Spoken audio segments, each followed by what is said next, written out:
வணக்கம் நண்பர்களே. சேலம் சந்திரசேகர். ஆக்சுவலாக சில பேர்த்துக்கு நீரிழிவு நோய் இருக்கும். நீரிழிவு நோய் எதுக்காக வருது?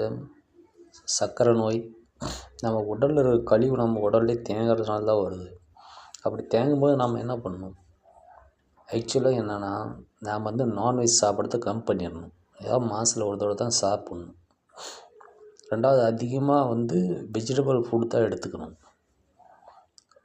இந்த நீரிழிவுக்கு காரணம் என்னென்னா, நம்ம உடம்புல இருக்கிற கெட்ட நீர்லாம் அதிகமாக சுரக்கிறதுனால அது சுகராக மாறுது. சில பேர்த்துக்கு வம்ச வழியாக இருக்கான், அது வேறு பிரச்சனை. ரெண்டாவது, நாம்லாம் இப்போ மாடர்ன் ஜெனரேஷனில் கடையில் அதிகமாக விற்கிற கேக்கு, பிஸ்கெட்டு இதெல்லாம் அதிகம் சாப்பிட்றோம். ஒரு மனுஷனுக்கு உப்பு எந்த அளவு கம்மி பண்ணணும், அந்தளவு சர்க்கரையும் கம்மி பண்ணணும். குழந்த அளவுதா சாக்லேட் வாங்கி கொடுங்க. சாக்லேட்லாம் எடுத்து கொடுத்தே பழகக்கூடாது, அதிலிருந்தே அதிகமாகிடும். எனக்கு தெரிஞ்ச ஒரு மேடம் சொல்கிறாங்க, ஆக்சுவலாக நான் சின்ன வயசில் ரொம்ப கொக்கோ கோலா குடிப்பேன், ஒரு வெள்ளி கிடைக்குதுன்னு. அதனால் எனக்கு இப்போ சக்கரை நோய் ஆகிடுச்சு. இப்போ யார் காரணம்? நோயை வரத்துக்கு நாமளே காரணம் ஆகிட்டோம். சரி, வந்துருச்சு, அதை ஒன்றும் பண்ண முடியாது. சக்கரை நோய்க்கு பெஸ்ட் மெடிசன் என்னென்னா ஆவாரம் பூ தான். ஆவாரம் பூ தான் பெஸ்ட் மெடிசன். நீங்கள் டீயில் சக்கரை போட்டு குடிக்கிறதுனால சக்கரை நோய் வரது கிடையாது. நம்ம உடம்புல அதிகமாக இந்த கெட்ட நீர் கழிவுனால தான் வருது.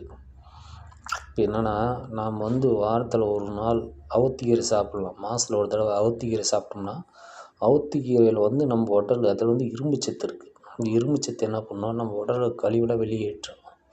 கொய்யாப்பழம் சாப்பிட்லான்னா கண்டிப்பாக கொய்யாப்பழம் சாப்பிட்லாம்.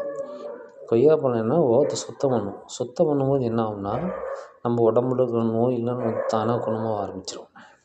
அது பெஸ்ட்டு மெடிசன் என்னென்னா வெண்டைக்காய்.